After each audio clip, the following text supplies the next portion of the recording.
अच्छी अच्छी सुंदर सुंदर चौपाइयाँ सुनने के लिए हमारे चैनल को प्लीज़ लाइक सब्सक्राइब जरूर करें। तो आइए हम कथा की ओर चलते हैं, रामायण की चौपाई की तरफ चलते हैं। तो चौपाई में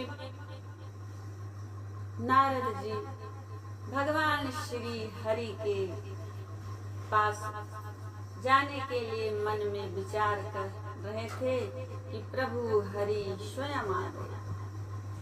और नारद जी देख करके बहुत ही खुश हो गए और उन्होंने कहा, हे नाथ, आप अपनी सुंदरता मुझे दे दीजिए।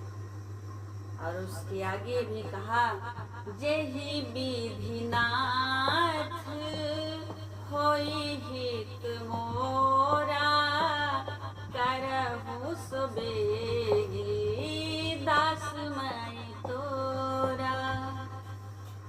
भगवान ने कहा, मैं अपने दास का हित जरूर करूंगा।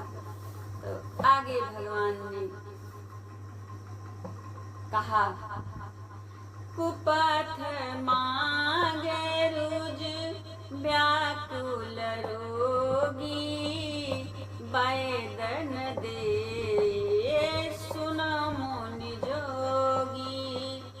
एहि विधि हित तुम्हारे मैं ठहरो, कहियस अंतर हित प्रभु भयो। भगवान हरि बोले, हे योगी सुनो, रोग से व्याकुल रोगी कुपथ मांगे तो वैद्य उसे नहीं देता, उसी प्रकार मैंने भी तुम्हारा हित करने के लिए ठान लिया है। ऐसा कहकर भगवान अंतर ध्यान हो गए। माया विवश भय मुनि मूढ़ा, समझी नहीं हरि गिरा निगूढ़ा। गवने तुरत तहारी सिराई, जहाँ स्वयंवर भूमि बनाई। भगवान की माया के वशीभूत हुए मुनि ऐसे मूढ़ हो गए, भगवान की स्पष्ट वाणी को भी ना समझ सके। ऋषिराज नारद जी तुरंत वहां गए जहाँ स्वयंवर की भूमि बजाई गई। निज निज आसन बैठे राजा, बहु बनाव करी सहित समाजा। मुनि मन हरस रूप अति मोरे, मोहित जियानहि बरिहीन भोरे। राजा लोग खूब सज धज कर समाज सहित अपने अपने आसन पर बैठे थे। नारद जी मन ही मन बड़े प्रसन्न हैं कि मेरा रूप बड़ा सुंदर है, मुझे कन्या छोड़कर किसी और को वरण नहीं करेगी। मुनि हित कारण कृपा निधाना, दीन कुरूप न जाई बखाना। सो चरित्र लखी काहुन पावा, नारद जाने सब ही सिरुनावा। कृपा निधान भगवान मुनि के कल्याण के लिए उन्हें ऐसा कुरूप बना दिया जिसका वर्णन नहीं हो सकता। यह चरित्र कोई और भी जान सका, सबने उन्हें नारद ही जानकर प्रणाम किया।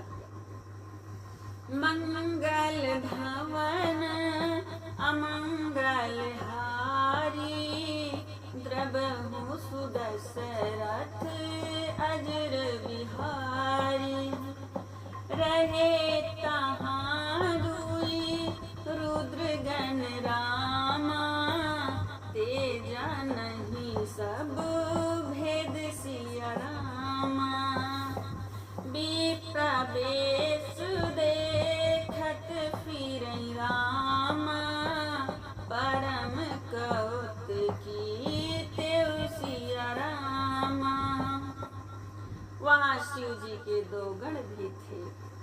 वह सब भेद जानते थे। ब्राह्मण का वेश बनाकर सारी लीला देखते फिरते थे और वह बड़े ही मौजी थे। जेहि समाज बैठे मुनि जाई, हृदय रूप अहमिति अधिकाई। तहाँ बैठे महेश गण दो,